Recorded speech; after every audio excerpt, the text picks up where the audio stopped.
Hello, and you're all very welcome along to another episode of the Gaelic Statsman podcast. I'm your host, Matthew Hurley. I'm joined tonight by Séamus Brady to discuss this weekend's All-Ireland Senior Hurling Championship final. It's amazing we have got to that stage, but we are here now. It is Cork versus Tipperary, All-Ireland Hurling final. Of course, there is the LGFA semi-finals to look at as well. Two very interesting games there between Meath and Kerry and Dublin and Galway. And then there's Premier Junior semi-finals in Kamogi as well, which we'll discuss at the end of the show too. But first of all, Séamus, we talked about a few weeks ago that the games are decreasing, but the more important games are kind of rising.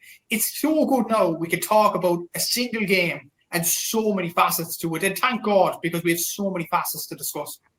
Yeah, it doesn't get more important than this, man. And buzzing to be on the show, buzzing to jump into this game with you. I mean, we've been doing podcasts for years and years, and I think in terms of an All-Ireland final preview, I don't think we've done one for a game more important for Cork, have we? I think if we're being honest, I think this is probably the most important one we've done for Cork because, I mean, the All-Ireland final last year, I don't know if we did that one together. I can't remember off the top of my head. But, I think it was with Aaron, actually. But even then for last year, it's like, for last year, that was a final that you got to where obviously you were, on the crest of a wave and it felt like it could have been your year. But even when Cork lost last year, like we were at the game together last year, that All-Ireland final, right down in the front row behind Brian Lowen. And even though Cork lost that day, I remember thinking like, that's definitely not the end of this team. Like, they definitely would have been confident that day that they'll be in another All-Ireland final before this is all said and done.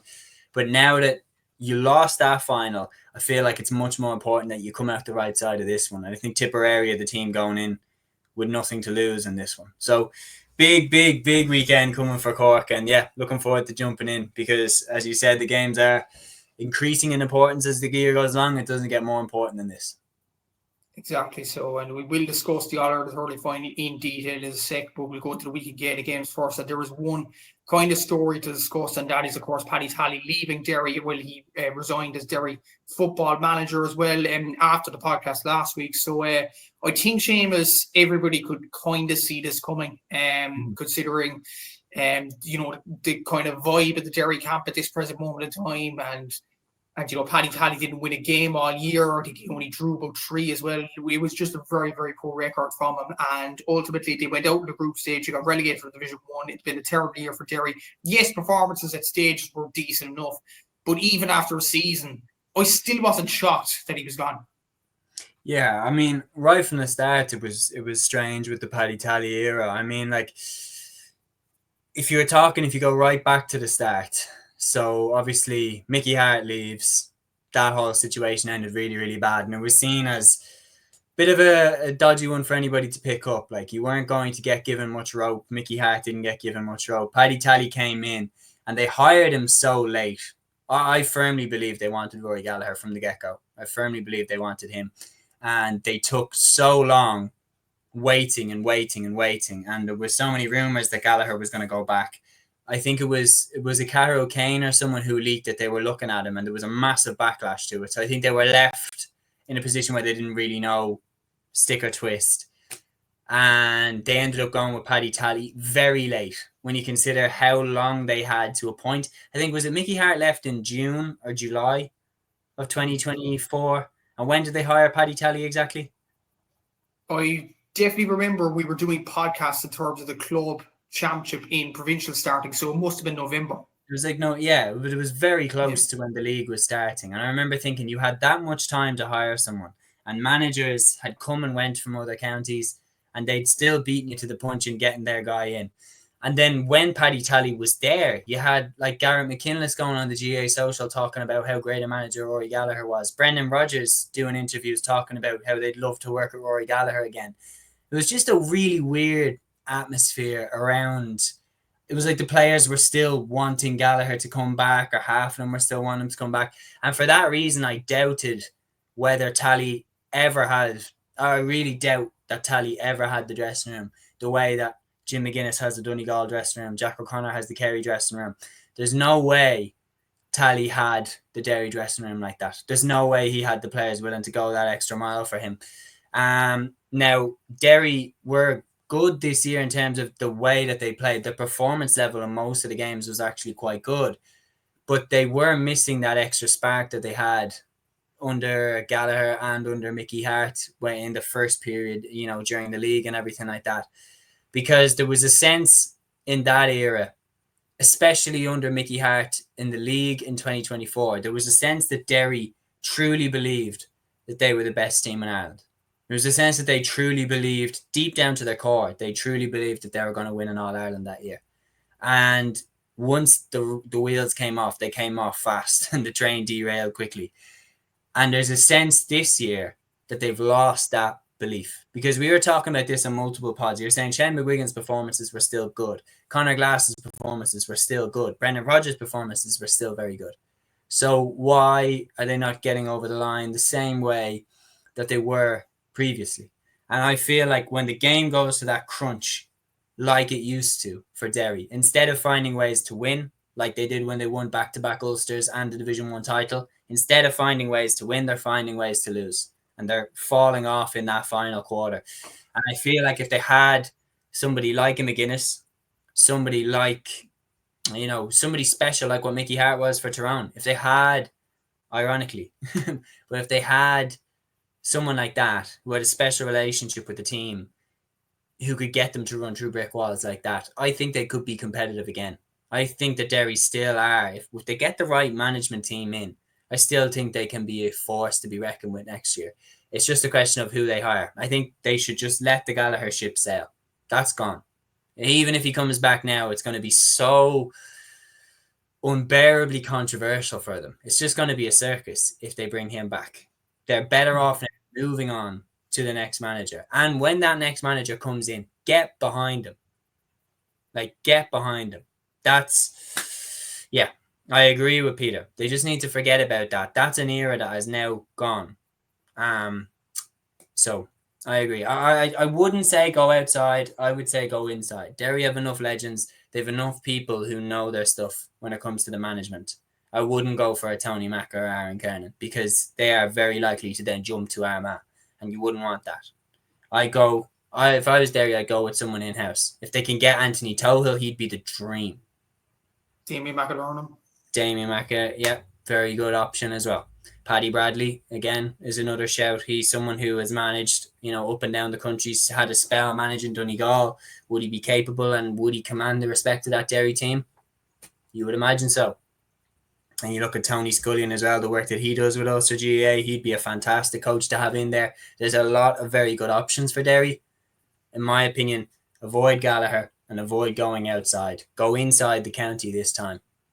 Go for someone who will command the respect of that team and they can all unite, because what we saw was when the team was united, they were a force to be reckoned with. So to be honest, Tony Scullion is a legend. I had him on the podcast. He is an absolute gentleman. And if he managed Derry, to be honest, I'd be rooting for them to win the All-Ireland. That's how much I like Tony Scullion. He's such a genuine human being. One of the nicest guys I've ever met. But yeah, people like that, if he went in there, he'd command the respect of the team. If Paddy Bradley went in there, if they got Anthony Tohill in there, Mackerlane as well to some degree, yeah, just that's the way that they need to go. They have the players, in my opinion, to compete for an All-Ireland. Like Derry beat Armagh in that Ulster final on penalty. So if Armagh went and won the All-Ireland because they had someone as charismatic and as good as Geezer there at the wheel, Derry need their version of that. Yeah, exactly. So that is without a doubt. And a few more comments coming in here about, from Peter again, about Andy McAtee floating too in terms of finding a manager's job. But Gavin Devlin is tipped for the Loud job. That's another thing as well. After Ger Brennan left, obviously he has been Mickey Hart's right hand man for so many seasons now. Would that be a good appointment for Loud? Do you think? It's been rumoured heavily. It's been rumoured heavily, and I think if they want continuity, he would be a good one to have because he has been involved throughout the levels there for Louth, and it would be a bit of a seamless transition. But again, Louth are now at a level, in my opinion, where they don't need to have someone who could just jump ship to another team. Like, in my opinion, because you're now at the level when Mickey Hart picked you up, you're in Division 4. You were nowhere near winning Leinster titles. Mickey Hart got you up to Division 2 and to a Leinster final. Then Ger Brennan comes in. The Loud players don't take a step back. But what happens? Like, if Ger Brennan goes to Dublin, are you really surprised? Did you really not see that coming? You have no right, in my opinion, to be irritated by that. Now, would Gavin Devlin jump ship the way that Mickey Hart did to Derry? Probably not. Because you would imagine if he's Mickey's right-hand man, why did he not go with him to Derry in the first place? But in my opinion, yeah, that type that Peter's saying there, Paddy Keenan, Aaron Howie, or the Louth under-20 manager who just won the Leinster Championship with Louth and got them to an All-Ireland final. What? Fergal Real. Yeah. I'd be genuinely saying Louth now, in my opinion, need to back themselves. Go with a Louth man who they can build a project with. I just personally think whenever you go outside the county, you're leaving yourself open to be robbed. Especially when you're at the same level of these counties now. And if Louth want to be a team that, you know, go and win Leinster Championships the way that they did this year, in my opinion, time to start punching at this weight. Exactly. So, and the managerial merry-go-round goes around in the wintertime, obviously, but we will move on to the big game itself. The All-Ireland Senior Hurling Championship Final.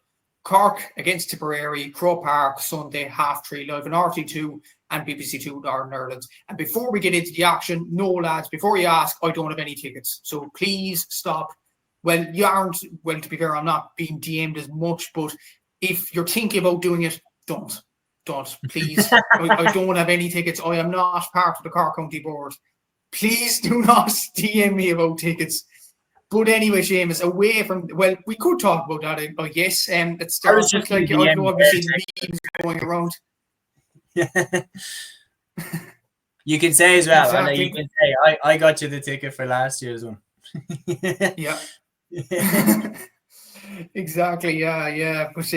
But I'm absolutely grateful for that, obviously, as well. But have you seen, just before we get into the game itself, have you seen the memes online for tickets, like raffle winners being like the chairman, the secretary, the manager, the football team or whatever? And the winner is me.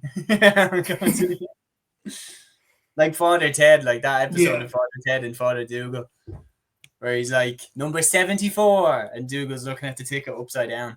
And he's like, I think actually hilariously, Séamus, it was actually number 11. Oh yeah, I remember that. And then Mrs. Doyle was like trying to buy the number 11 ticket, and they wouldn't sell it. I remember your man was saying that betting ruined his father, and he bought like 2,000 tickets. Yeah, I remember that. Oh, good. What a tense. Yeah. Anyway, classic. The raffles and everything, they're taking over social media. I have entered a few. I've entered a few competitions. I entered my own club raffle as well. So I wonder how some of them are, because I seen one GA page on Instagram that looks like it's only launched, and they were doing a like giveaway of 2 All-Ireland final tickets. I was like, you definitely don't have the clearance to be doing that. We'll see what happens. That's what happens around All-Ireland final day. And to be honest, it's a real showcasing of how in love we are as a nation with All-Ireland final day. And isn't it great that we're all so desperate to be there? In my opinion, I know you released how the tickets are allocated. In my opinion, they should be even more heavily tilted towards the 2 teams that are involved in the All-Ireland final. In my opinion, Croke Park has 82,300 people. In my opinion, I'd be saying at least 75,000 of that should be Cork and Tipperary fans. 75,000? I think that's a bit much. To be allocated to Cork and Tip? No. Yeah, Cork and Tip. If you made 82,300 Cork and Tip fans, they'd sell the place out, no problem. In my opinion, when it's All-Ireland final day, you should be doing everything in your power to tilt it towards the 2 fan bases, that you get as many of them there. If you want the best atmosphere. Do you know what I mean? You want the best atmosphere. Exactly. You don't want, and I'm speaking as someone who was there last year. I didn't have a horse in the race last year, but I didn't have a horse in the race last year, but I was there because I was working at Croke Park at the time. I was working for the GA Museum, so I had the tickets that I gave one to you and one to myself. An amazing occasion, but if someone pointed the finger at me and said a Cork fan should have been in your seat, fully agree. But it's an interesting one. I'd love to see how it can be done, because when I see Cork fans, like diehard fans like Dan, who can't get a ticket, like you wonder, is there a way that we can do it that the most diehard loyal fans do get tickets? Because look, we got absolutely annihilated, but I know Dublin fans who literally go to every single Dublin hurling match. Every single hurling match. And I was thinking to myself, if we somehow beat Cork, which obviously we didn't, but if we somehow beat Cork, I was like, there's no way that the people I know that go to every game, there's no way they're going to get a ticket for the final. Do you know what I mean? Yeah. And it's like, because then every Tom, Dick, and Harry will want 70,000 is good. What is the number now, man? I'm looking now. I'll look back at my post. Actually, the information actually came from Daniel Hussey, so huge shout out to him on X over this. Yeah, this is the post. I got 47,000 views. Obviously, no wonder why, because people want to wonder where the allocations are going. So it's 59,212 for county allocations, 10,528 for premium and corporate. Season ticket holders. Now, worth noting there, Séamus, season ticket holders would be Cork and Tipperary fans. I imagine they're 2,594. So I'd imagine a bit of premium as well is included in Cork and Tip fans. I would say so, yeah. Term tickets, schools, sponsors, staff and subcommittees. Our Cork and GA presidents, 800. Okay. But is that acceptable, do you think? To be honest, I wouldn't know the ins and outs enough to comment on that. I don't know how many people there are there that would need a seat. I would imagine when it comes to the Ard Collier, like, people would want their family to be there with them and everything like that as well. And if they're the people running the GA, probably do deserve to have that day out on the final with their family there. The sponsors as well. Like, if they're sponsoring the GA and they're in that, it makes sense for them to be there in the Old Collier. And then obviously the Uachtaráin Heron and the Taoiseach, like, they need to be in there too. So, to be honest, I wouldn't know anywhere near as much as you do about the ticket allocation. But it would be interesting to see, like, just who exactly is there. I think it's interesting because obviously premium will be included to some degree. I'd be interested to know the corporate boxes, how many of them go to Cork and Tipperary fans as well, how many go to how many premium tickets go to Cork and Tip. Yeah, I'd say there'll be quite a few as well. It's worth noting as well. But it looks at things, press and TV and radio separate. So press, I would imagine, is mostly, let's say, in Tipperary, you have the Guardian, you have Tip FM, you have other stations like that, or newspapers. In Cork, you have the Echo, you have the Examiner, you have the Southern Star. Red FM. So, though Red FM as well, absolutely, 96 FM. So you would have, but then again, TV and radio 74 and press is 258. Okay. So they'd be kind of, Cork kind of journalists there as well.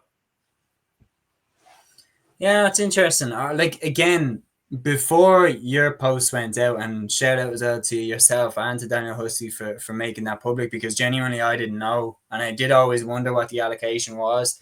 But in my opinion, and I've no doubt that the GA have the same mentality about this, if it's an All-Ireland final, if there's 82, what the comment there that Peter said, if there's 82,300, you should be looking to get the maximum of that to Cork fans and Tipperary fans who are going to absolutely make that stadium a cauldron and an incredible atmosphere.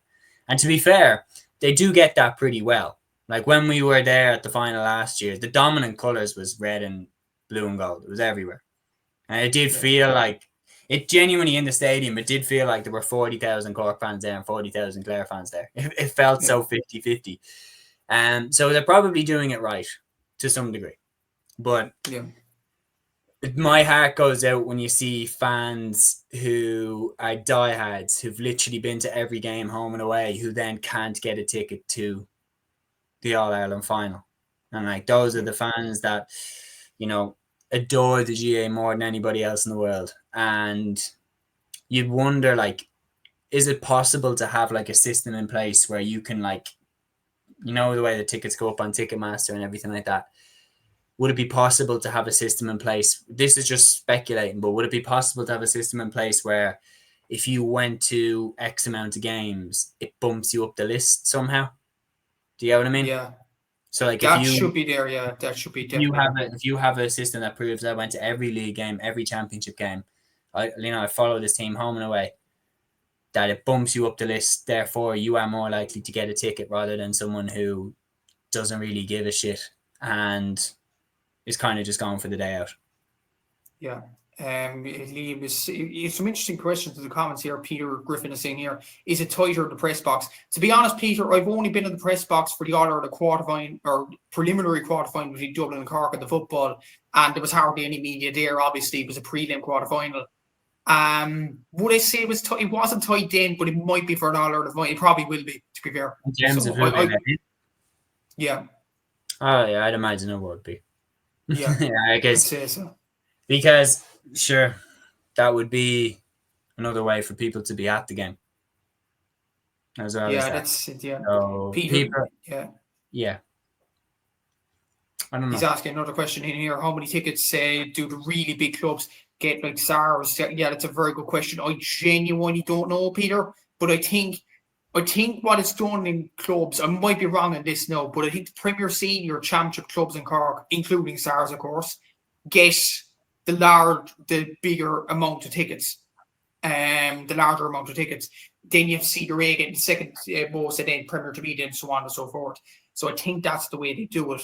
And Liam is saying in here, it is a community organisation, so tickets are allocated in that manner, but tickets do end up filtering back to the participating counties. It's always been that way. That's a very good point. Very good point. Peter saying in here, that's a really good, great point by Séamus and on merit and proven. Exactly. But the tickets, I think we'll go on about it for ages, but we will get into the actual game. Séamus, this game, it's exciting in so many ways considering it's you might as well pop the title back up there. Yeah, exactly. But you might as well go on, pop it up back. I may as well. Let's go. There you go. All-Ireland Senior Hurling Championship Final, Cork against Tipperary. For anybody reminding, we were talking about the game in terms of the tickets, but we'll leave that part now. But in terms of the game itself, James, before we go in depth, first All-Ireland final between these two counties. It's hard to believe, isn't it?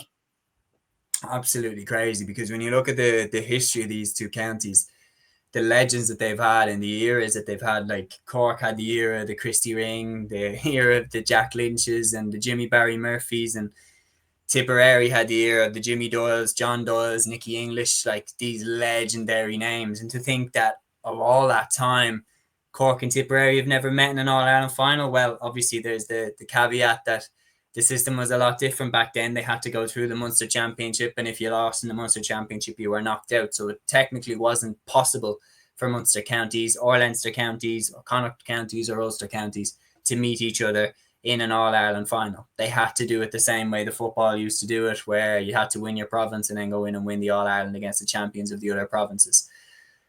So then they changed it in 1997. It was at the first time that two counties from the same province met in an All-Ireland final. That was Clare against Tipperary, a repeat of that year's Munster final, and that was Clare's second All-Ireland under Gerlach Nan. But even from that era, it's been remarkable watching since 97. Cork and Tip have gone in almost complete opposite ways. That whenever Tip are good, Cork are in a bit of a lull. Whenever Cork are good, Tip are in a bit of a lull. And just randomly now this year, they've both risen to the top at the same time as each other. Like if you want to go through the gears, we have Cork rising under Jimmy Barry Murphy there in 99 when Tip had a quiet year. Then Tip bounced back under Nicky English in 2001. Cork had a quiet year that year.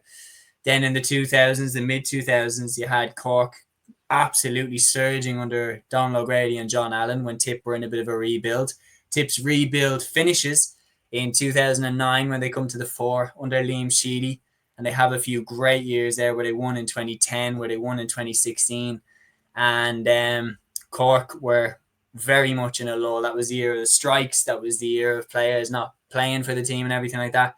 Cork make a surge in the 2020s under Kieran Kingston in his final years, and then under Pat Ryan.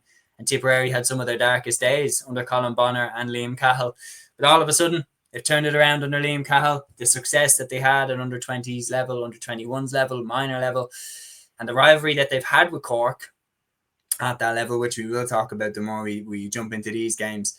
But they've all culminated in being here for an All-Ireland final on Sunday. And finally, we have an All-Ireland final between Cork and Tipperary. As I was mentioning, two counties who have so much history, heritage, prestige when it comes to hurling. They are, you could argue, along with Kilkenny, the most important counties to the game since its establishment. Like, they have been unbelievable. Like Christy Ring, Jimmy Doyle, John Doyle, Jimmy Barry Murphy, Jack Lynch, Nicky English. Like, these lads are legends in the game that are irreplaceable. And I think you have to put them right up there. And for them to finally meet in an All-Ireland final, we could be in for one of the best All-Ireland finals we've ever seen. Yeah, exactly. So it'll be hard to top after last season, obviously, with the Cork and Lair game, but we will see. Peter Griffin saying here, Liam Gordon, definitely the right call for the ref. I think Tyler Shun since the Munster final. That is a shame because obviously Thomas Walsh has done well, I think, at the championship, and he did do well against Limerick. But look, Liam Gordon is the referee, and we'll see how that all plays out. Tyler, what Tyler showed me was Tyler could be rattled in the Munster final. Do you remember at halftime in the Munster final when both management teams tried to get to him? Because he let everything go in the first half. Both managers tried to get to him at halftime. Then all of a sudden in the third quarter, he's calling fouls for every touch on a player. And it was clear that whatever was said to him at halftime got to him. And you can't have a ref like that for an All-Ireland final who managers can get in his head. I think Liam Gordon is a lot better at that, to be honest. We'll have to see if Séamus is proven right. But we will go into the deep dive into the game now, and we will first of all look at the rebel county, Cork. So we will look at their journey to the final and their scores in the media assets that I find here in the stream. So we'll start off with Cork's journey to the final, their second All-Ireland final in a row, obviously. So the Munster Senior Hurling Championship, they drew against Clare in Ennis. I'm not going to say the name again because that'll be for the blooper reel. 224 to 321 in Ennis. Then beat Tipperary 427 to 24 points. But I know it's a previous game. I know we'll talk about in the head-to-head section in this podcast. But Darren McCarthy was sent off before the game even started. So that is a bit of context for everybody there. They did lose to Limerick in the T West Gaelic grounds 326 to 116, and then beat Waterford to save their championship 225 to 122. Then beat Limerick in the Munster final, their first Munster title since 2018. Beating the Treaty County 130 to 227. It was a draw after extra time, but then Cork won 3-2 on penalties. And then that absolutely superb display against Dublin, where they hit 7 goals and 26 points to Dublin's 2 goals and 21. They've averaged a score 324 per game and conceded an average of 223 per game. Look at scores, and of course, Patrick Orban, the man who still hasn't got an All-Ireland medal, amazingly so. He's top of the charts with 3 goals and 50 points for Cork this season in the championship. Brian Hayes has 5 goals and 8 points. Alan Connolly has 4 goals and 9. Decky Dalton there with 112 as well. Darren Fitzgibbon with 14 points. A major talking point going into the final, Séamus Harvey. We don't know if he's fully fit or not. We don't know if he's going to be even in the panel. We'll discuss that in just a little tick. Tim O'Mahony, 3 goals and 4 points there as well. Shane Barrett with 1 goal and 9. Shane Kingston, very impressive off the bench with 6 points. And you can see the scores down there. This week on the Star Sport podcast, Séamus, we were lucky, absolutely privileged to have Dermot the Rock O'Sullivan on the podcast this week. And he was talking about in the journey to the final that Cork's turning point, it wasn't the Dublin game where they hit 76% shot accuracy. It wasn't the Limerick game where they got over the line against Limerick in the Munster final and won a trophy. It was the game they lost against Limerick because things started to change and Pat Ryan started to learn more about his team and they improved from there. Do you think that game was the turning point of Cork's season? Yeah, I mean, I mean, you can't really argue with someone like The Rock. I mean, that's a hell of a guest to have on. What an absolute legend he is. But yeah, I mean, I was kind of thinking down that same route as well. When you put up the results there, I was thinking the most important game of that list of fixtures that led them to the All Ireland final was the Waterford game, because they were straight off an absolute tanking against Limerick. And the Waterford game was a game where Waterford were going to come in determined to put the final nail in Cork's coffin and save Waterford's season as well, and eliminate Cork from the championship and save themselves. So for Cork to get over the line in that game was really, really important. And you saw when me and you were chatting about it before the game, we saw on Dan's TikTok, you saying like, this is a really, really dangerous game for Cork. The fact that they got the job done, albeit not even playing at 100%, they still got the job done and kept themselves alive. And they learned a lot from that game against Limerick as well, because that was almost easier. I remember me and you saying this, that was almost an easier defeat to take than Limerick losing the Munster final the way they did to Cork.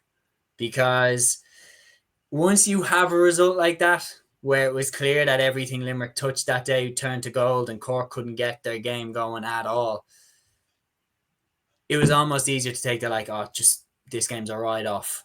And we'll just focus on the next one. Just get through this one, focus on the Waterford game, and then we can go from there and get into the Munster final and run this back against Limerick. And they were fantastic in that Munster final. Match Limerick step for step. And to be honest, I was expecting that they would be in this final against Limerick. Like from that day, I was expecting. I couldn't believe that we beat Limerick with 14 men in the quarterfinal. And let's not talk about the rest of our season. But I have to say, I was very impressed with how they rebounded from that game, because a humiliation like that against Limerick wasn't going to be easy to bounce back from. They bounced back from it really well against Waterford, got the job done, and then their performance in that Munster final was absolutely superb. They stood up to a team that had ran them over only a couple of weeks earlier, proved that they were to be taken serious as All-Ireland contenders, and got over the line in a thrilling Munster final. And to be honest, the way that they handled the game against the Dubs as well was really, really impressive, because Limerick, they learned from Limerick's mistakes. And in my opinion, it was clear Pat Ryan had said to the Cork lads, because if you watch that Dublin-Limerick game back, Limerick were very passive in the first half. Every chance they would get, they were quite happy to tap it over the bar. They weren't going for Dublin's throat the way that Cork did. It was clear that Pat Ryan had said, if we get a chance, go for it. Every time, go for it. Like, go for the jugular, because if we can establish dominance over this Dublin team, because what happened was in the Limerick game was the longer we just stayed in there, the more our confidence grew and the more we believed we could beat them. And I think Pat Ryan was saying, don't even let them think for a split second that they can beat us. Go for the goal every time. And by halftime, the game was done.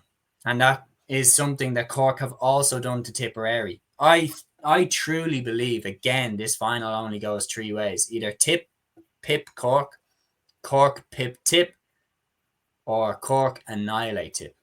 I think that's the only way that this final ends, is one of them three ways. I don't see a world in which Tip hammer Cork. I don't see that.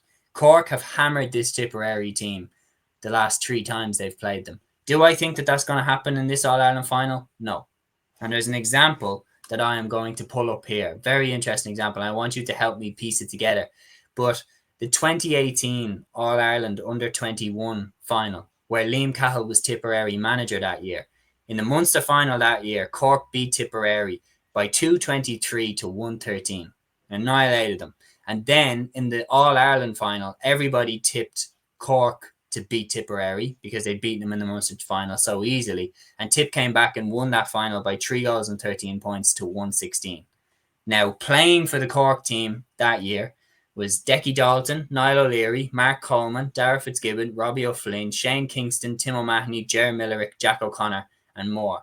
Playing for Tipperary that year was Jake Morris, Robert Byrne, Owen Connolly, Brian McGrath, Ger Brown, Mark Keogh, Connor Stakelum, Barry Hogan, Jerome Cahill, and more. So there's a little nugget of interest there, because you have so many of the same characters who were involved in quite a similar storyline, which ended very positively for Tip. So it'll be interesting to see how this one goes. That's very interesting. But at the same time, I was hearing briefly, obviously I don't have the list with me, but I was hearing briefly the names there, Joe Brown, Robert Byrne, all them.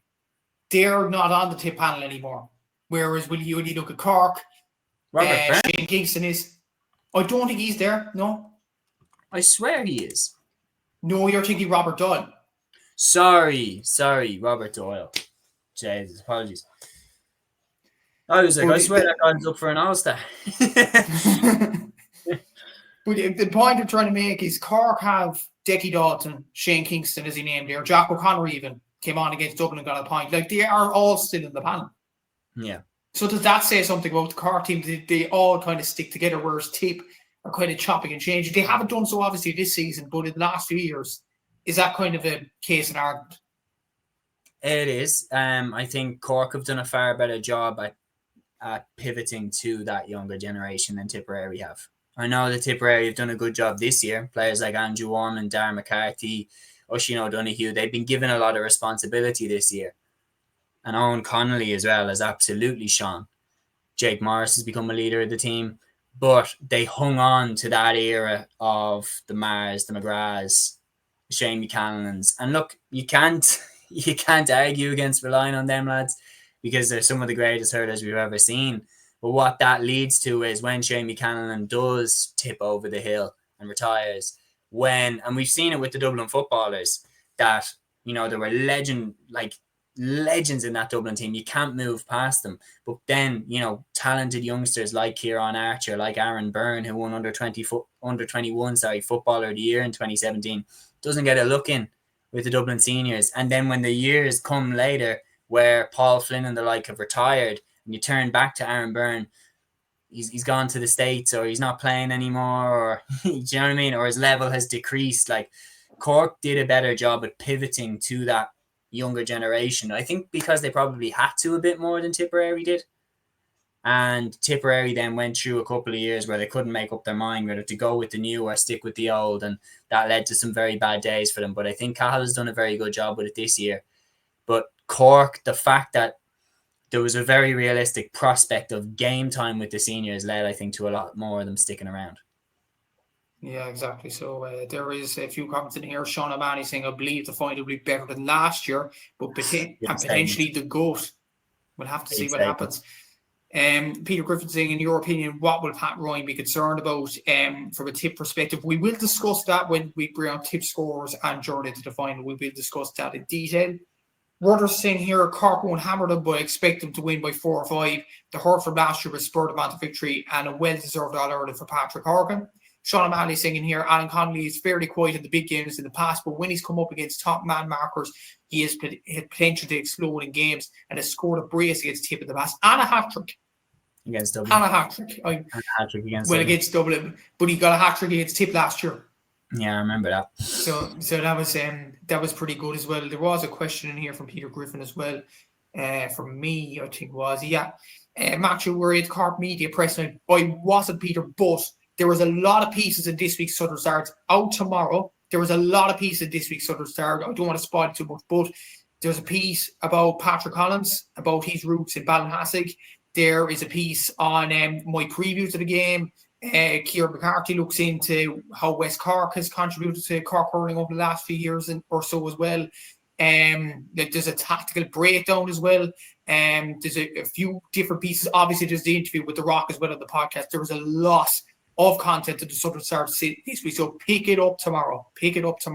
If you are in and around the area, or by the e-paper. That'd be great for our digital guys over there as well.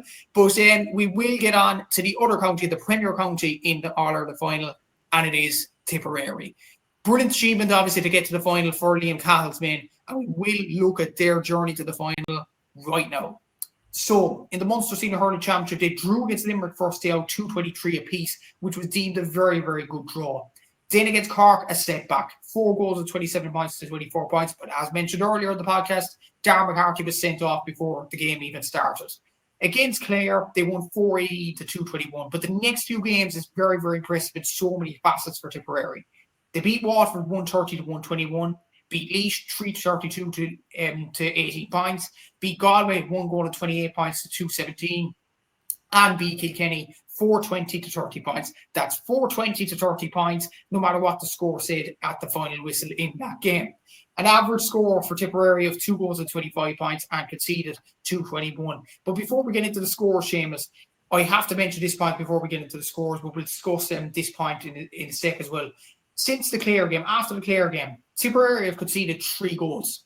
1 against Waterford, a first-minute goal from Stephen Bennett when they were kind of off guard, and 2 against Galway, one of them in the last minute where I think they were kind of on the beach at that stage in terms of the last few minutes. I think Tip knew the game was won. So that is a very, very impressive record for Liam Cahill's men, and they have improved defensively, the whole team there.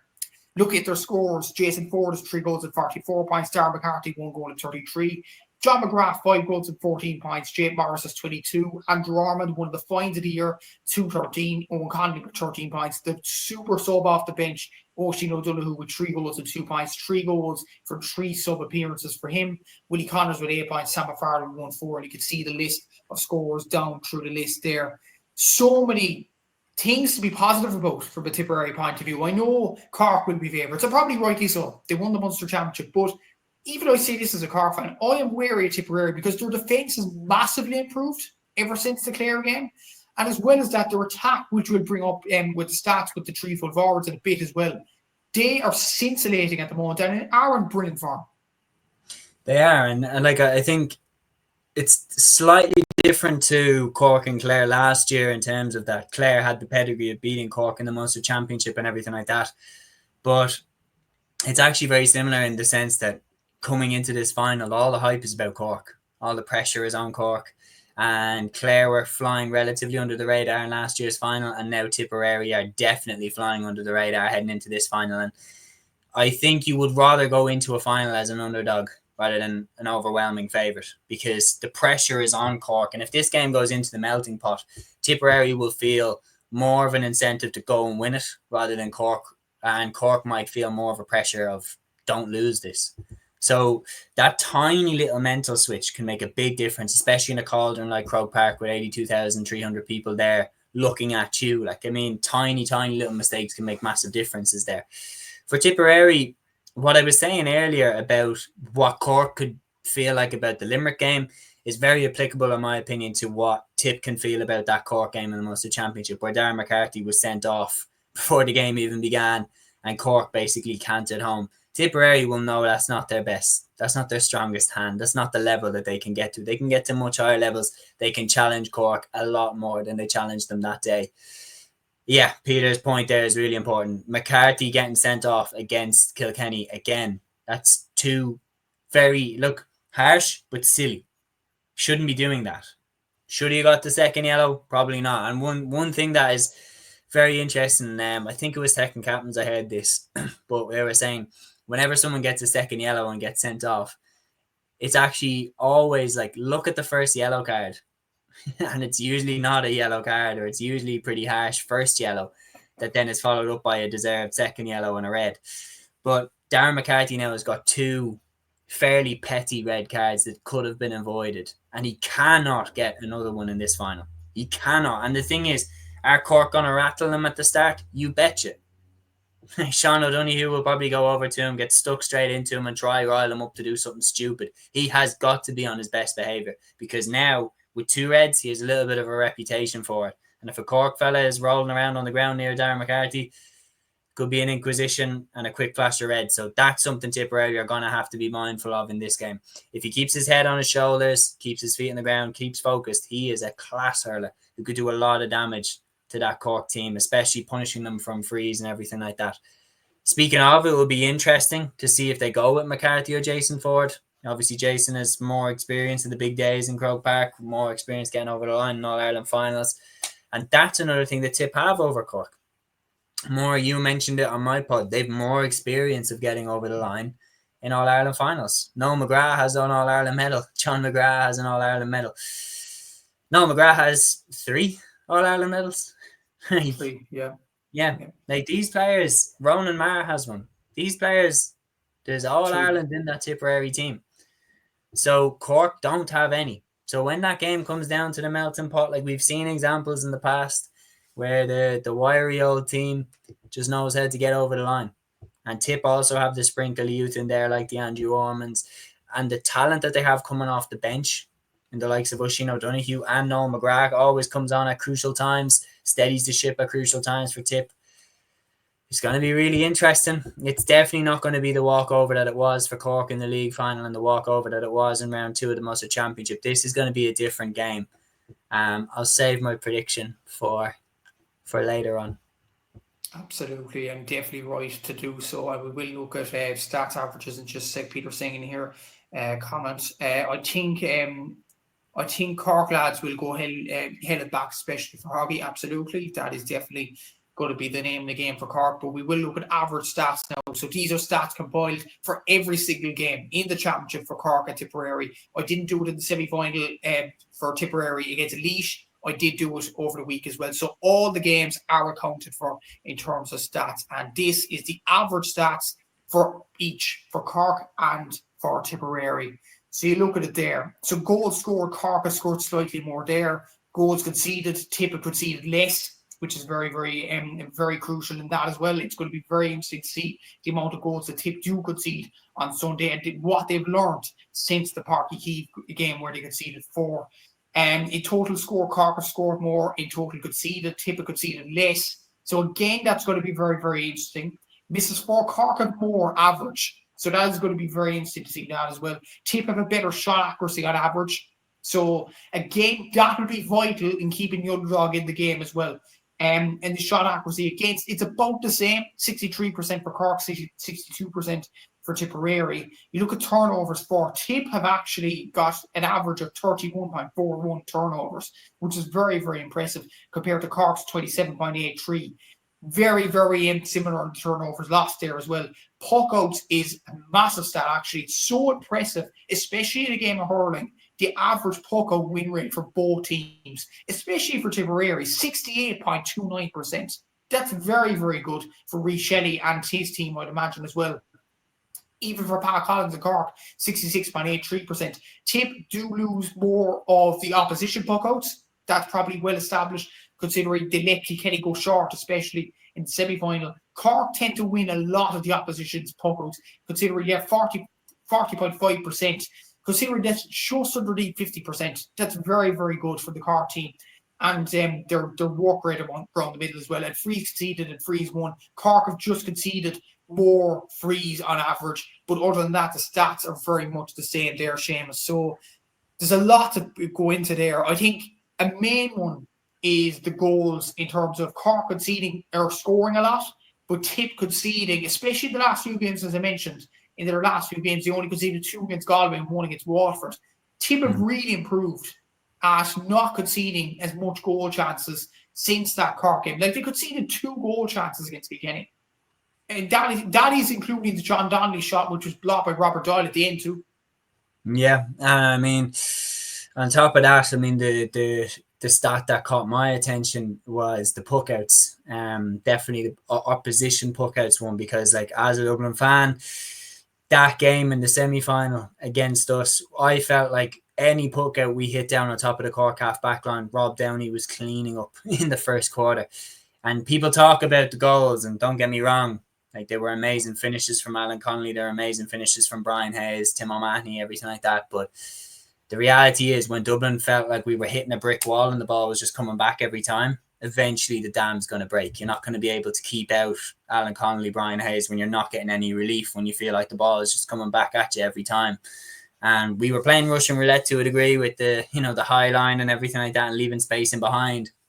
But Rob Downey was majestic under them puckouts in the first half. And Mark Coleman was great at sweeping up as well.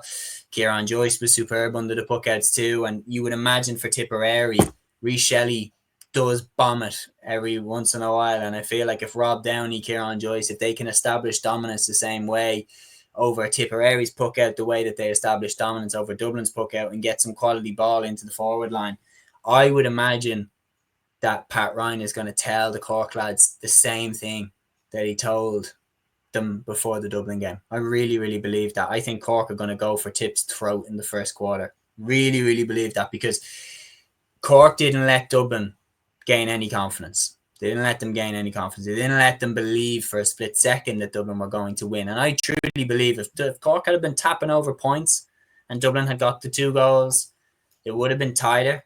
I'm not saying Dublin would have won. I don't think that would have happened. But I think if Dublin had gradually built up the belief that we could win, it would have been more of a problem for Cork. And I think the game last year in the All-Ireland quarterfinal is kind of evidence of that the last 10 minutes were sticky for Cork. They got through it, but it still was one where you thought we need to be better than that if we're going to beat Limerick. Whereas this time it was, don't even mess about. Go for the goals as soon as you can, as often as you can.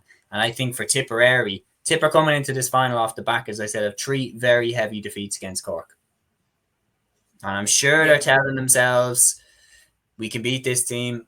We have enough to beat this team. And I truly believe they do. But I think if Cork rattle in 2 goals in the first half, it would be a very impressive Tipperary recover from that and win the match. I think the first 20 minutes, if Tip can get through the first 20 minutes without conceding a goal, it could get interesting. But I think if Cork can get 2 goals in the first half, I think they could steamroll them. Interesting. Very, very interesting indeed. And we will look at the full forward lines now. Speaking of goals, just for a spoiler alert, the front 3, the full forward line for Cork have scored a combined 12 goals in the championship. Yeah. That's very, very, very impressive. Sean O'Malley's in here. Kilkenny started fast against Tip, but the goals got them back into the game. Absolutely. Peter Griffiths in here in the clutch moments towards the finish line. Who will finish stronger? We'll discuss that towards the end in our prediction. But we will look at the full forward lines now and look at this graphic here. So the full forward lines in terms of shot conversion rate, again, this is across every single game in the championship this year for the full forward lines for both sides. So for Cork, Patrick Cork got 3 goals to 50 in the championship, obviously. 53 shots converted out of 72. That's a 74% conversion rate. And people say hockey's slowing down. That is incredible, you have to say. Brian Hayes, 5-8 in the championship. He does score a lot of goals. 13 shots taken out of 22. 59%. I'm sure Brian would be disappointed with that. But at the same time, he does a lot of work off the ball. That is very worth pointing out as well. And the amount of assists that he gets is through the roof, I'd imagine, as well. Alan Connolly is a very, very interesting one. 4-9 in the championship. 13 shots converted out of 18. He gets very few, but does convert it when he gets it. 72%. That's very, very good. You look at Tip, Jason Ford, 3 goals at 44 in the championship, 47 shots converted out of 59, 80%. Why aren't people talking about Jason Ford as Player of the Year candidate? Seriously, that's very, very, very impressive for Jason Ford. John McGrath, 69% conversion, which isn't too shabby either. 5-9-14 in the championship, 19 shots converted out of 28. And finally, Darren McCarthy. Yes, there is the hot streak in him with the red card, but 68% conversion rate, 133 in the championship, 34 shots taken out of 50. You look at the forwards there, Tip is very consistent with McGrath and McCarthy, but when you look at Ford there, that's astronomical. But then you look at Horgan and Connolly both getting over 70% conversion rate. That's very, very impressive too. Yeah, that's seriously impressive. I mean, when you talk about the debates, we were talking a couple of years ago about, should Cork start Patrick Horgan anymore? And the way he's just picked his form back up and maintained being that absolute beating heart of the Cork forward line is absolutely sensational. He is the fine wine of hurling. He just keeps getting better. He's like in the same category of TJ Reid and Henry Shefflin and these guys that they didn't slow down with age. They just got better and better, and they kept their levels up, kept their standards up. And I think Hoggy has to be looked at as one of the most professional players we've seen in hurling. Like the fact that, coming into the Cork team when he did at the end of the 2000s of that decade, and he's just maintained his level ever since. He's been the beating heart of that Cork forward line. Probably since I can remember hurling matches. I don't really have much memory of them before 2008 because growing up, Dublin was more interested in the football, to be honest. But Jesus, Hoggy has been absolutely sensational so far this year. And Jason Ford, for me, he was one of my favourite players in the 2010s, especially towards 2019. I thought just Jason Ford was awesome, the things he was able to do. He scored 1 goal against Cork in the league. I don't know if you remember this one, but he was running. And I remember being like, it's one of those goals, excuse the fantasy, it was one of those goals where when he scored it, it was a genuine, holy shit. Like, how did he do that? It was against Cork in the league. I don't know if you remember, but it was a game in February, and he was running through, and I think one of the Cork lads pulled his left hand, and running at full pace, he jabbed the ball up with just one hand on the hurl, and with one hand jabbed it up and then smacked it into the back of the net with one hand. And it was just off the ground, jab and strike, going at full pace. And I just remember being like, that is a different world level of skill. Like, I can't believe he's just done that. So from that moment, he always stuck with me as a player who was capable of doing incredible things. And he was always pretty underrated, to be honest. He wasn't talked about in the same breath as your Tony Kellys, your Aaron Gallans. He wasn't talked about as being as much of a threat. But when you pull up his stats there for this season, he's been absolutely sensational for Tipperary. And if Tip win this All-Ireland final, there's no question about it. He is going to have an astronomical impact on that game. Hoggy as well is so important to Cork, because if Hoggy has a bad day on the freeze, Cork miss out on a lot of opportunities. Same thing on the Tipperary side of things. But then again, I think Tip are more interchangeable between Darren McCarthy and Jason Ford. I think if one of them's having a bad day, they'll just move to the other. Whereas I feel like Cork are a little bit more, we need Hoggy to be shooting these. So that's a very, very important point as well. I'll be interested to see as well what the directive is. As I was saying, I would be happy to put money on it that I think Cork are going to really go for Tip in the first 20 minutes and go for goals and try establish. Because I think Cork are so desperate to win an All-Ireland that I think if it goes into the final 5 minutes and Tip are right there with them, I think Cork might get nervous in terms of we need to get over the line here. Whereas I feel like Tip, given they've won one in 2019, I know they want to get back to winning ways. Of course they do. But they weren't, if they're being honest with themselves, maybe some Tipperary fans would. Not a lot of people expected Tipperary to be here at the start of the year. And definitely not during the year. I thought it was going to be Cork and Limerick. And I think most people did. So for Tip, they don't have as much to lose by losing this final as Cork do. And I think if it's going into the final 10 minutes, I think Cork will get more nervous than Tip will. I think Tip have nothing to lose and they'll go for it a lot more. So I think the directive might be from Pat Ryan, let's get on top of this early. Let's nip this in the bud. Let's not let them think they have a chance of winning this. Let's lay down the marker here early. Hit 2 goals in the first half. Put it to bed the same way we put the Dublin game to bed. And I think that might be their aim. Yeah, exactly. So, and speaking of forwards, we'll go on to the next section, and that is matchups, obviously. Now, from what I'm hearing, it's very, very likely Sean O'Donoghue will go on Darren McCarthy again. Yeah, I would imagine. Just on that, first of all, before we get into the other matchups. As we said previously, Dara has to be on his best behaviour here. He cannot be goaded into what Sean O'Donoghue's doing. Now, clearly, Sean was trying to get a reaction out of him, and he got it in the game at Páirc Uí Chaoimh. Yeah. Darren McCarthy has to keep cool here. He has to. He can't take the bait the way that he did the last day out. And look, especially with that one, that was just pure inexperience. That was pure inexperience. And to be honest, I'm surprised we don't see it more in hurling. I'm surprised we don't see young lads who burst on the scene getting silly red cards like that more often, because that was just someone hyped up in the moment. Sean O'Donoghue baited him into giving a reaction. He took the bait. Off he goes. And to be honest, I don't like to see that, but he took the bait. He shouldn't have taken the bait, and he did. And he deserved to walk, in my opinion. But then again, I think the point that everyone was making was, you know, if you want to break down, there's multiple incidents, especially in the Cork and Clare game, the first day out, that you can question should they have been red cards, etc., etc., and plenty of hurling games throughout the year. So was McCarthy unlucky that day? Yes, but when you isolate that incident, did he deserve to go? Yes, he did. And he cannot take the bait like that in an All-Ireland final, because let's be honest, what's O'Donoghue going to do in the first 5 minutes? He's going to go over, he's going to stick him 2 hard shoulders and try and wind Darren McCarthy up. And if McCarthy can just hold that first 5 minutes, he needs to just go, throw the hands up and go, I'm not doing nothing. Look at my hands, they're right here. And just don't react. And get into the game and focus on that.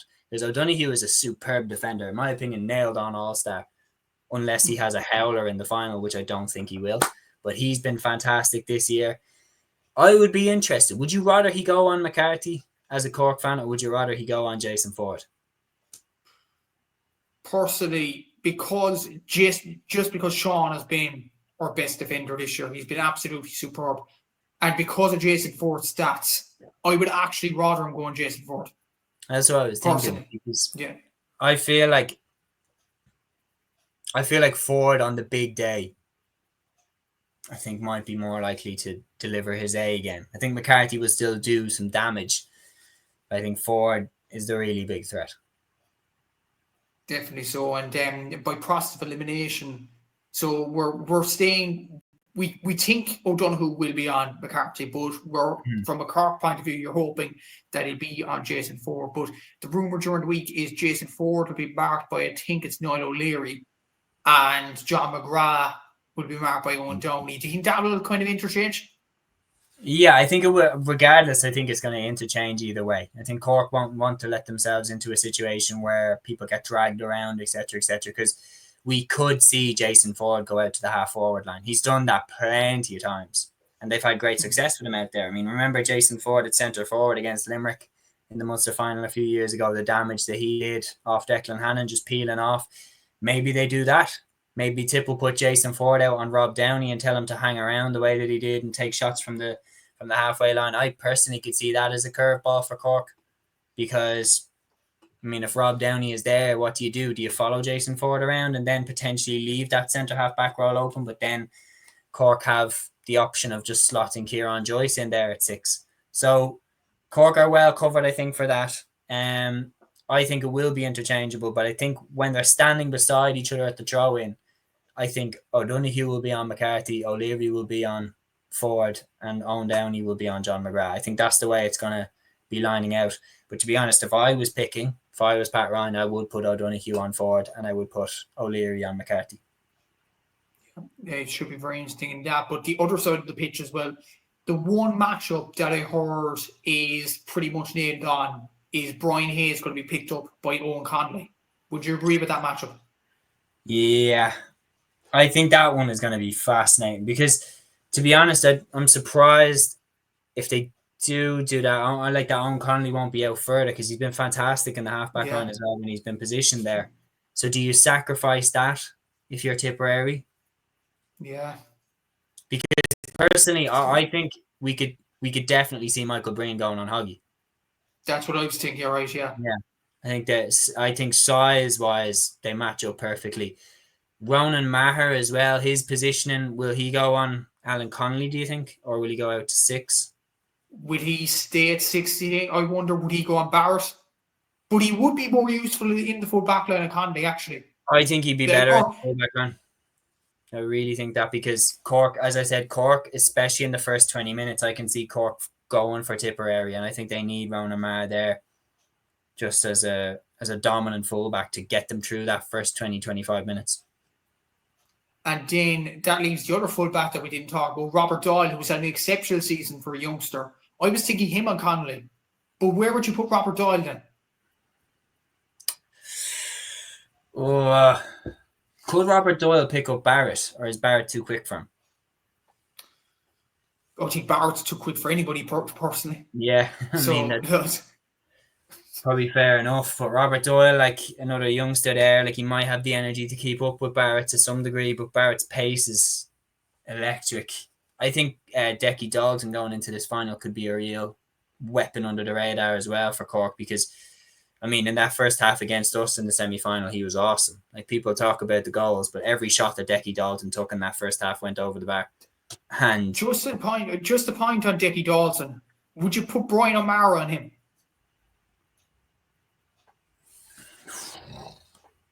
Yes. Yeah. Like Dermot Healy then. Do you know what? Probably put Robert Doyle on Dermot Healy. Yeah. That's actually a very interesting matchup. Yeah. And then who does that leave? My brain's going blank. Is that Craig Morgan? Yeah. Craig Morgan, yeah. Craig Morgan. Do you know what? That could be, because Morgan's pacey enough. Yeah. And experience. He's, to be fair, has built up a bit of backbone as well over the last few years, Morgan. That's probably what I go with. I'd probably go Morgan on Barrett. So that's Owen Connolly on Hayes, Ronan Maher on Alan Connolly, Mike Breen on Patrick Horgan, Robert Doyle, on Robert Doyle on Jamie Healy, Brian O'Mara on Dickie Dalton, and Craig Morgan on Shane Barrett. Yeah. And we expect the midfield, not like a David Fitzgerald situation. No, please, not that again. But we're expecting the midfield to stay the same. Willie Connors and Conor Stakelum for Tip, Dar Fitzgibbon and Tim O'Mahony for Cork. You're expecting that to stay the same, are you? Probably. I think there's always the wild card there that Cork could put Dar Fitz at centre forward or wing forward. And maybe that could change it up a little bit. Like, you can't tell me that Dermot Healy couldn't do a job at midfield. The athleticism, the height of him. He could definitely. And then if they position Dar Fitz out at wing forward, that would be very interesting. Cork, the other thing as well is Cork have a wealth of options. Like, Cork could introduce anybody into that starting team, and Séamus Hannity could come in, shake the whole thing up. Robbie O'Flynn could come in, shake the whole thing up. Like, I think the guarantees you're going to get off the bench for Cork, the guarantees, Shane Kingston will come off the bench at some point. It just depends when. I think you could see Conor Lahan come in. I think you could see Jack O'Connor come in. And they are all pace and skill merchants for Cork. So they, especially Kingston and Jack O'Connor, are direct runners who hunt for goals. And I think going into the final 10 minutes, they could be crucial. Yeah, I would say probably the midfield will stay as selected, but there is always the threat that Dar Fitz could be positioned elsewhere. And I don't think Tip, with their midfield pairing, have the same threat with those two. I don't think Willie Connors is going to play in the half-forward line. I don't think Conor Stakelum is going to play in the half-forward line. I think they're both going to play in midfield. Yeah, that's if Conor Stakelum starts. Like, we see Peter Bagari starting in few games for Tipperary, but I think Conor Stakelum, given his performance against Kilkenny, has earned his place in the starting line. That's my personal opinion there. But looking at Tip's half, just one more thing as well, because we didn't mention it, Tip's half forward line in Jake Morris, Andrew Ormond and Sam O'Farrell against Cork's half back line of Kieran Joyce, Rob Downey and Mark Coleman. What do you think the matchups will do there? Like, bear in mind, Sam O'Farrell isn't normally an out-and-out forward. He played wing back during the league, so I would imagine he'd like to kind of drift around the middle. But then Ormond and Morris are two lads with eyes for the posts. Mm-hmm. So who goes on them? Yeah, I feel like looking at the first one there that you mentioned, Sam O'Farrell to me reminds me a bit of Dan McCormack in the role that he plays in that Tipperary half-forward line, because Dan McCormack would often be in the half-forward line with Noel McGraths, people like that, who John O'Dwyer or players like that who are very skillful, but McCormack would do a different role in that he'd be the workhorse around that half-forward line. I feel like Sam O'Farrell kind of fills out that same criteria. He's not as much of a threat from open play in terms of the shooting that he takes on, which to me says Cork won't put their best defender on him. I could see Coleman going on O'Farrell, and I could see then, because they'll want to keep Rob Downey at 6. They'll want to keep Rob Downey at 6. And I think Jake Morris... Worth noting as well, I remember the Munster final, Kieran Joyce did a superb job on Cian Lynch. Cian Lynch didn't take a shot in the whole game in the Munster final. That's a credit to Kieran Joyce. Well, I would put Joyce on Jake Morris, personally. And then I'd leave Rob Downey at 6. And if Andrew Ormond is there, cool. If Jason Ford whips out, cool. I'd leave Rob Downey there. Rob Downey needs to be that anchor in the 6, because he helped to box Dublin in. And I think he could help to box Tipperary in as well. Very interesting, but we will see the matchups on Sunday, of course. Faithful podcast, obviously, Liam White. Welcome to the pod, man, obviously. Cork to win is his prediction, and Dermot Healy will have a huge game. Obviously, Dermot Healy, he's been waxing lyrical about Dermot Healy for months now, considering like he's an awfully man. You would thought it'd be me, but Liam is mad at the Dermot Healy. I don't know what it is. Liam on my podcast there last week said that he thought Laois were going to win the intermediate LGFA, and there was another one. He expressed sympathy for Westmeath going out with the championship in the intermediate. So what kind of awfully man is this fella? Jeez, yeah, exactly. Sorry, Liam. Sorry about that. But anyway, we will go to the last passage before the big match prediction. And this is head-to-head. You know, this kind of thing, And you said it to me last year, I think Stephen Galodi said it before the football final as well, maybe a few years ago as well, that head-to-head doesn't mean much. So we probably have to look at not the 1917 or 1918 games between the sides, because that's way back. We are looking at the previous meetings really between Cork and Tipperary. And when you looked at actually the last 4 meetings, there's been 1 draw, 3 Cork wins in the championship. 3 Tipperary have won the previous 2 before those 4 games as well. Is that a fair assessment of it? Do Cork have the upper hand over Tipperary in the last few years? Since this era, like my thing is I think when you look at the Pat Ryan era, something clicked in the Cork team in that game. Oh my god, something clicked in that Cork team. Anyway, to answer your question, something clicked that day for Cork against Limerick at Páirc Uí Chaoimh when Hoggy got the penalty, he hit the back of the net, and it was one of the best games of hurling I've ever seen. Something clicked that day for Cork.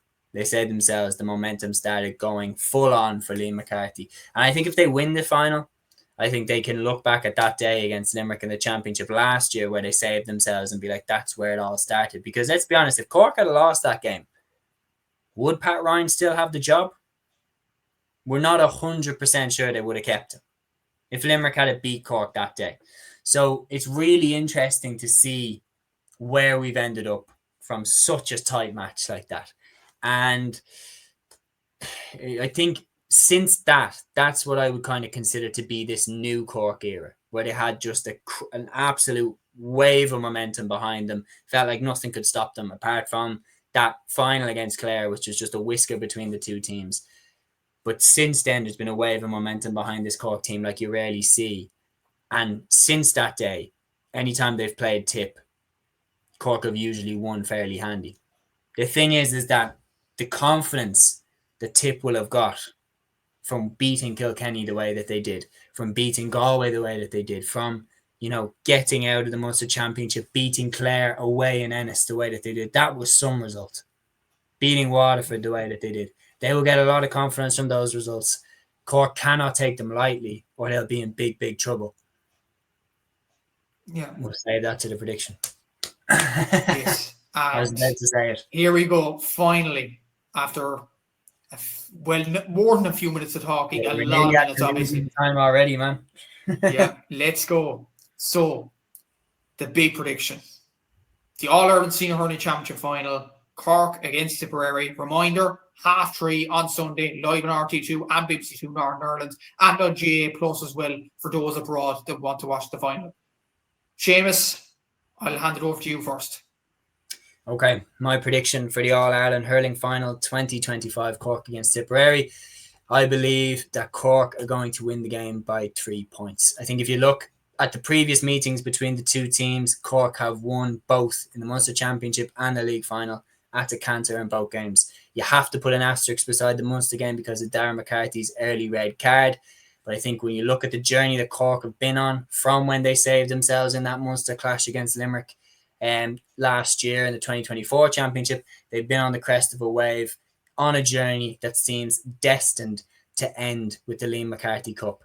Tipperary, I don't think at the start of the season many people believed that Tipperary would be here on All-Ireland final day. I think loyal Tipperary fans would have believed in this team, but most of the wider GA world expected it to be a Cork versus Limerick final. It's incredible as the first final we're seeing between Cork and Tip, but I firmly believe you look at the Cork-Dublin game, there was a clear message from Pat Ryan and that Cork management team to go for goal. Go for the jugular, establish dominance quickly. I truly believe that Cork are going to go for goal in the first quarter of this game, in the first 20 minutes. I think if Tip can get through that without conceding a goal, the game could get very interesting because there's more pressure on Cork to win this game than there is pressure on Tip. But I think Cork will hit, I think, at least 2 goals in the first half and establish a bit of dominance over Tipperary. And I think Tip will surge back in the second half, but I think Cork will have done enough. And I pick Cork to get over the line by 3 points. Interestingly enough, if you look at it that way, Tipperary have more All-Irelands in that panel. Noel McGrath has 3, John McGrath has a couple, Jason Ford has a couple, Ronan Marr as well. Like, these players are experienced at getting over the line on big days. But I really believe Cork, if you look at the hurt that they suffered in last year's All-Ireland final, losing the way they did by a point after extra time. They say you need to lose a final to win a final. Cork lost that final heartbreakingly. They've used that as fuel to come back this year, and I think they will put right the wrongs of last year. I've said it from the beginning of the year. At the start of the year, I said to yourself, I said to Aaron, Cork were my pick to win the All-Ireland Hurling Championship in 2025. I'm not changing now. I think Cork win by 3 points. If I'm wrong, I'll hold my hands up. Massive congratulations to Tip if they do prove me wrong. But I just think Cork are too strong this year, and I think they'll get over the line. Very interesting prediction. Peter saying in here, or Sean O'Malley is commenting here, but Peter was saying here, all neutrals will be rooting for Hoggy. Not sure about that comment, but we'll see. I think Cork will be carrying... I should have mentioned that. Hoggy will get his medal. I really believe Hoggy will get his medal. And if Hoggy gets his medal, I'll be so delighted for him, because he's been one of the most professional players in the game and one of the most consistent, brilliant players in the game for the last 15 years. He's been absolutely extraordinary. No player deserves an All-Ireland more than the type of player that Hoggy has been in that period of time, and I'd be delighted for him if he gets over the line. And for Cork as well, because let's be honest, man, Cork as a fan base have been sensational for the GA and sensational for the Hurling Championship over the last couple of seasons. The colour and atmosphere they brought to Croke Park for that All-Ireland semi-final against us was a sight to behold. I mean, the stadium was red in certain patches. It was unbelievable to witness. The way they mix with the Dublin fans is pretty cool, the red and blue dynamic, but Cork as a fan base, you can't question their loyalty. You can't question their ability to be able to light up occasions. And I truly believe Cork fans will light up Croke Park again for this All-Ireland final. If they win the All-Ireland, I'll be delighted for yourself. I'll be delighted for Dan. I'll be delighted for all the Cork fans, because it's been a long time coming. Yeah, we'll have to see what happens. Sean is saying in here, I think Cork will be carrying more momentum going into the final, the way they've been building over the last 2 years and how they've got to the pinnacle without winning. It feels now is their time. Liam White is saying in here, Cork by 7. I don't think it'll be convincing as that. But anyway, Sean is saying here, and with Killa being the song of the summer just feels right. Absolutely. Before my prediction, I have to say, for the first time in a long while, I have to say, bravo, RT.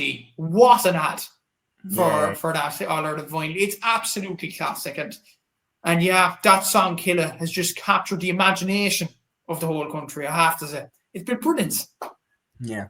No, okay, you're right there, Sean. With Killa being the song of the summer, I mean, it absolutely is right. And as I was saying there, I would be delighted for Hoggy. I would be delighted for the Cork fans and the way that they've travelled and supported their team home and away.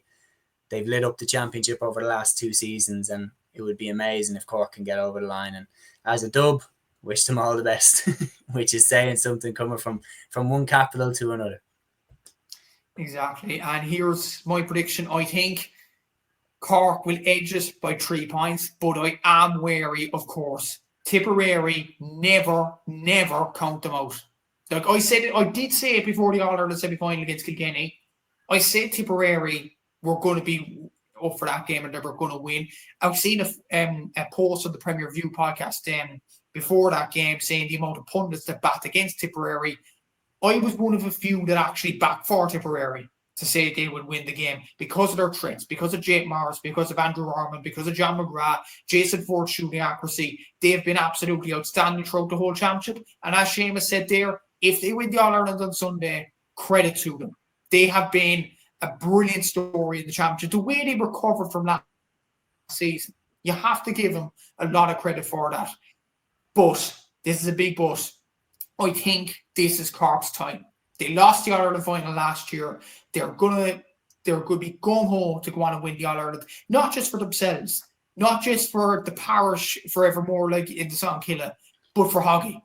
This guy has been going for an All-Ireland for so many seasons now, when coming up so close to getting over the finishing line. He has lost 3 All-Ireland finals.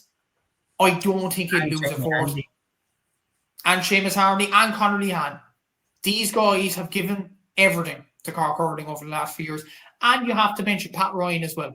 The way he's transformed this Cork team from being kind of clinging on in many ways, in trying to stay among All-Ireland quarterfinals, All-Ireland semi-finals, to being absolute contenders.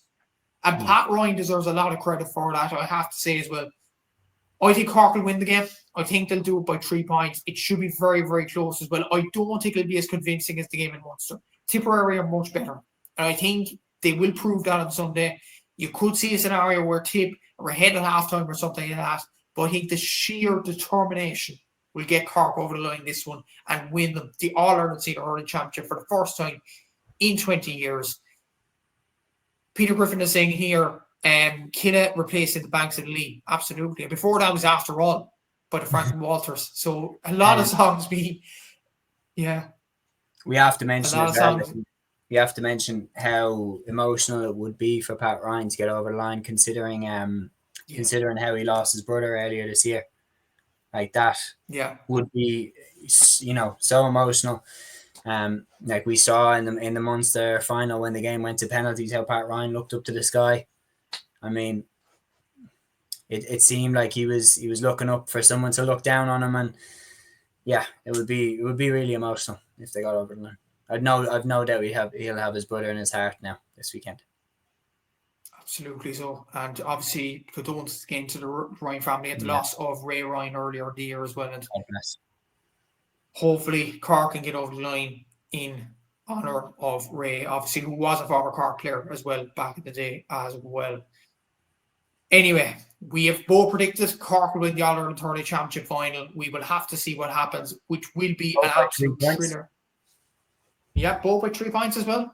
It will be tight, a grain of rice and all that. Before we get into the LGFA, one more comment in here. Pat Ryan, the faithful podcast, Liam White, saying Pat Ryan deserves this more than anyone. Séamus is absolutely right. Absolutely. Peter Griffin is saying here, superb preview, lads. Great in depth analysis. Enjoy the final in Up Cork for Hoggy and Pat and his brother. Absolutely. But the preview isn't done yet, Peter, because there was 2 LGFA semi-finals to look at as well. So we'll look at this is double header at Glennis, O'Connor Park in Tullamore. I know we'll Liam go to these 2 games. So very interesting games here, and it's right on his doorstep. So the first LGFA semi-final is Kerry against Meath on Saturday at 5:15 and shown live on TG Car as always with the LGFA Championship. And we will look as always with Kerry scores and the Meath scores and their journeys to the final. So we'll start off with the Kingdom of Kerry, obviously. All-Ireland champions from last season, now managed by Mark Burke for Kerry. They won the Munster Championship by beating Cork 113 to 10 points. They beat Waterford closely, obviously 2-9 to 111. Drew with Tipperary 1-6 apiece, but that was a game that was a dead rubber. But then against Waterford, again, beating them in a close encounter 2-6 to 10 points. Beat Mayo in the group stage in the All-Ireland series 13 points to 1-4. Beat Cork in Super Valley Park 5-7 to 2-9. Then beat Kildare in the quarterfinal of the LGFA Championship 3-12 to 11 points. They've averaged a score 2-9 per game and conceded an average of 1-8 per game. And look at scores there, it is largely dominated there by Siobhan O'Shea and Daniel O'Leary, who have got 6 goals and 23 points and 3 goals and 17 points, respectively. Rachel Dwyer up there with 2-6 as well. Niamh Carmody with 1-4. Queeve Evans up there with 5 points. And you can see the rest of the scores on the Kerry list there. Look at Meath's journey to the final, journey to the semi-final, should I add. In the Leinster Championship, Meath lost to Dublin, first of all, 2-10 to 1-6. Beat Kildare 2-14 to 1-6 in a tight 1-16 in a tight encounter there, but lost to Dublin and Croke Park in the Leinster final 2-13 to 1-12. They drew with Armagh in the first game of the All-Ireland series 3-8 to 11, but then beat Kildare 7 points to 4 to progress to the quarterfinals, where they beat Tipperary comprehensively enough 2-17 to 1-6. They've averaged a score of 112 per game and conceded an average of 111 per game. And you look at the Meath scores, again, like Kerry, dominated by 2 players in Emma Duggan, who was 228, and Vicky Wall, who was 2 goals and 10 points. Credit has to go to Niamh Galogly as well with 2 goals and 3 points, Marion Farrelly with 8 points, Ciara Smith with 7, and you look down the list at the Meath scores there. So what do you think about this game, Séamus? Kerry going in as obvious favourites, but can Meath put off a shock here?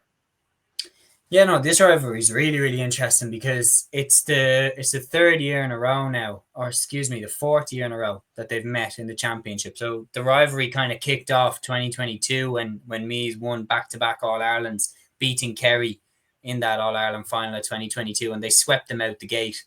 Then it was 2023 when Kerry beat Meath in the All-Ireland quarter-final. But yeah, so Meath beat Kerry in that 2022 final, making it back-to-back All-Irelands. Then Eamon Murray left, and that was the end of the Eamon Murray era with Meath. So Meath went into a bit of a new era there, and it was Kerry who brought the Meath journey to an end in 2023 in the All-Ireland quarter-final stage. And then last year, again, it was exactly the same. All-Ireland quarter-final win for Kerry against Meath. Kerry advanced to the semi-finals and eventually won the All-Ireland last year, finally winning their first All-Ireland since 1993. Since then, a lot's happened. Like Kerry won the league at a canter that day against Armagh. That was a crazy game. I was at that game. That was just a proper case of everything Kerry did ended up in the back of the net, it felt like. And everything Armagh did ended up like hitting the crossbar or the post or like the goalkeeper saved it. Cayley Cronin stopped one on the line. And speaking of Cayley Cronin, we're going to the players that Kerry lost. Louise Niver-Hertig, a generational player, one of the best we've ever seen in the LGFA. She retires at the end of last season after finally winning the Brendan Marathon. Emma Deneen steps away from the panel. Hannah O'Donoghue steps away from the panel. And then one of the most important players throughout the league, Cayley Cronin, who in my opinion is the best defender in the country, goes to Australia, and now she's gone. There are other players who have departed the Kerry panel over the past few seasons, like Paris McCarthy and players like that, who are not involved in the Kerry team anymore. Julia O'Sullivan as well. When you look at the players that they could have in there, there's 5 or 6 that would be right in contention for a starting position. So the fact that they're still at this level is unbelievable. Meath, on the other hand, have got a lot of their big guns back.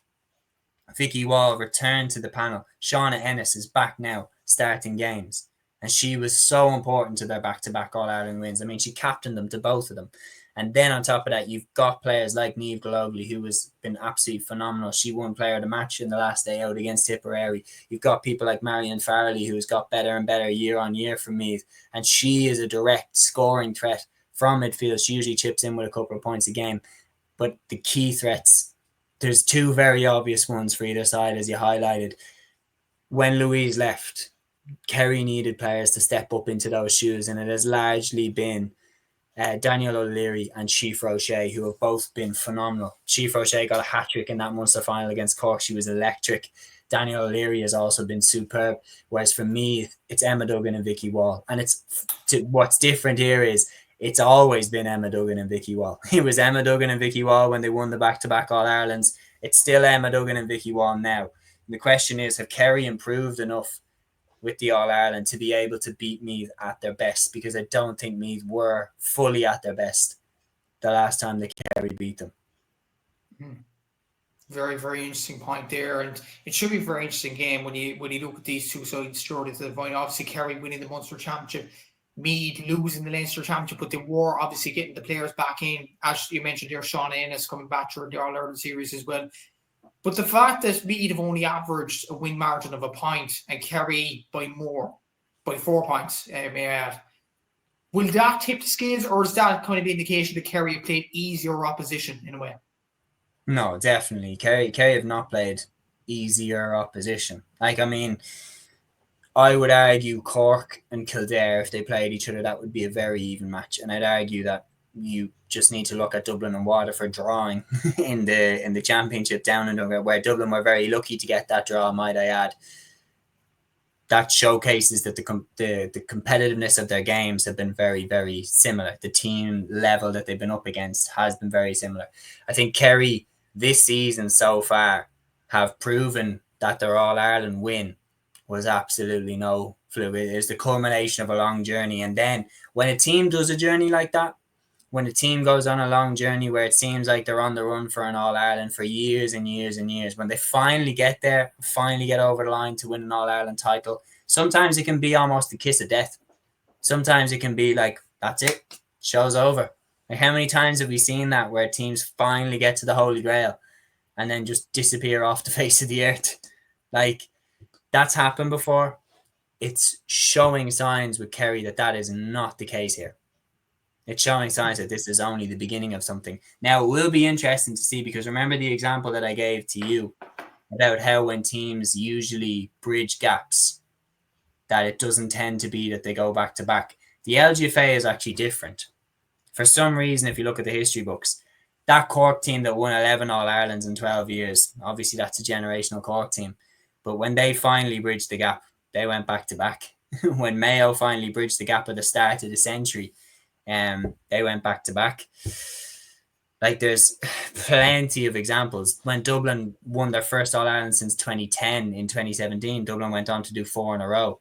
Like, there's plenty of examples of when, and Meath won their first All-Ireland in 2021 and went back to back. There is a lot of examples that contradict what we see in men's Gaelic football. So does that bode well for Kerry? We'll see. And to be honest, I think they are favourites for this one. I've seen enough from them to tell me that they're firing up top. I think there's no way that Chief Roche doesn't score a goal in this one. There's no way it doesn't happen. She's absolutely in red hot form right now. Danielle O'Leary is absolutely unmarkable right now. I see more threats in the Kerry forward line, to be honest. I think if Kerry can get a grip on Emma Duggan, and I think that's where the Kaylee Cronin absence could really come into play. Because I think if Kaylee Cronin was playing, I think she could pick up Vicky Wall and potentially neutralise her a little bit. But the fact that she's not, I think Vicky Wall could be crucial in this game. Yeah. Right. Prediction time.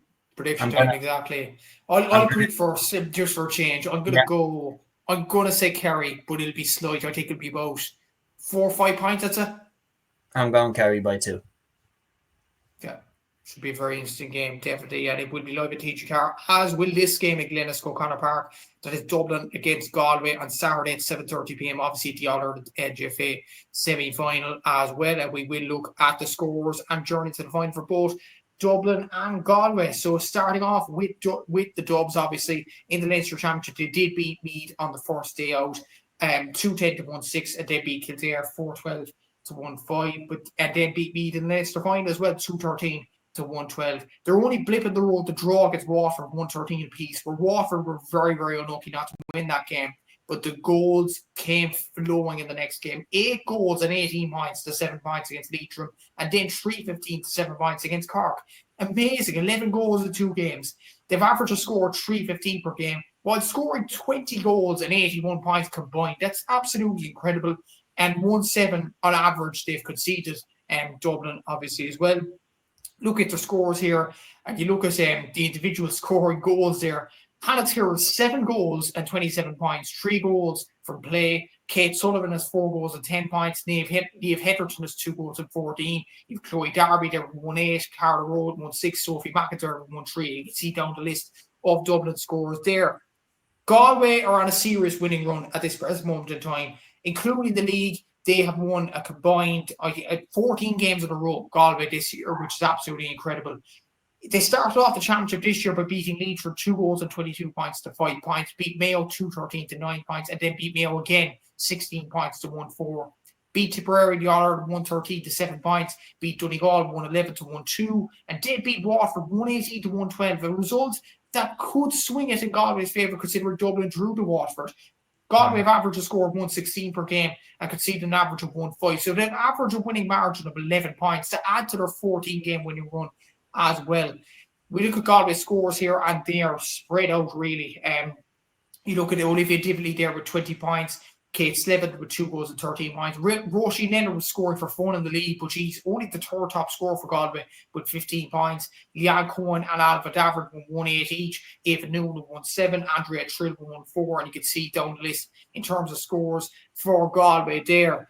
So you look at all them facets, Séamus. Like, Galway are in very, very good form, as evident at the moment. But Dublin are scoring goals for fun. 20 goals in the championship. That's incredible. Oh, it's absolutely sensational. I mean, on top of that, just the form of the top 2 that you were mentioning there, Hannah Tyrrell and Kate Sullivan there, have been absolutely incredible form. Is Niamh Heatherton's sister John Heatherton? Yes, John Heatherton and Niamh Heatherton are brother and sister. So very, very popular family there for Dublin GA. And I know Niamh, lovely, lovely person, and just a sensational GA family. Like, there's no question about it. I mean, the impact that they've had on Dublin GA, especially this year, has been tremendous. So I really, really do believe, looking at this game, it's like, what would you rather have? So Dublin have especially two sensational forwards right now in the form of their lives in Kate Sullivan and in Hannah Tyrrell.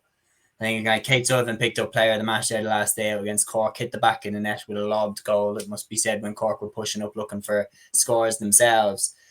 But on top of that, she got a hat-trick against Leitrim, and she's looked absolutely fantastic so far this year. She got the equaliser at the buzzer against Waterford on the first day out to save our bacon. Hannah Tyrrell got the crucial goal in the Leinster final when we overcame Meath, got that crucial goal in the first half. So there's no question about it. Both of them are in sensational form. But then the obvious thing is both of them are the obvious threats for Galway. And Galway, if you look at the other side, Galway have just an abundance of threats across the pitch. Me and you were saying this, that Roisin Leonard is, their key player, their go-to, everything like that, scoring for fun in the league, scoring for fun in last year's championship. She hasn't started most of the games so far in this championship, and they haven't even batted an eyelid. Someone else has just picked up the mantle, whether it's Kate Slevin, whether it's Olivia Dively, whether it's Andrea Trill. These players step up and they chip in, they get involved. Alva Davern's another one that you can never discount. She always manages to pop up with a goal at a crucial stage. They have a lot of threats. Even players like Lindsay Noon, who hit the back of the net for Cork in the league, for Galway in the league final against Cork. And she's only played a small part in the championship. Like, it's ridiculous the talent that Galway have. And the other thing as well is Galway have kind of, in their games, it's like teams don't have a chance against them. If you look at the way that they've got it, Galway, it's almost like, like a boa constrictor style, where they just slowly just suffocate the team. You don't score a lot against Galway. Like you said it there, the average they've conceded is a goal and 5. And then the average that they've scored is 116. So they've an average winning margin of 11 points. And I'd be very interested to see how that extends into the league. Is it any different when it comes to league games? Probably not that different. There was that sense in the league final against Cork that Galway's defence was just too strong. They weren't going to give away goals. They weren't going to let Cork back into the game. And when you look at players in that Galway defence, players like Sarah Neelinchik, players like Nicola Ward, players like Captain Kate Geraghty there, a cornerback who's a fantastic defender for Galway. Like, it's no wonder that Galway's defence is so tight. And when they have the forwards up top that they do, they have a really, really good recipe. And if you look back to last year, Galway were the team that went away to Parnell Park and knocked Dublin out of the championship. Mm-hmm. So they do not fear Dublin in the slightest. And now they're on neutral venue. Yeah, exactly. You mentioned the league there. I did do average stats before the league final. Before the league final, Galway's average score in the league was 3 goals and 15 points. Their average concession rate was 7 points. So that's an average winning margin of 17 points. There you go. They've been ruthless this year. Yeah. I watched the Galway Tipperary game in full, and it was just like Tipperary had no idea how to even try and get scores against Galway. There was never a hint of a goal coming for the entire game. When you look at it as well, Donegal only got 1-2 against them. Yeah, like they just. And the goal as well was like just Galway switched off for a second. But in general, their defence is probably the best in the country, to be honest.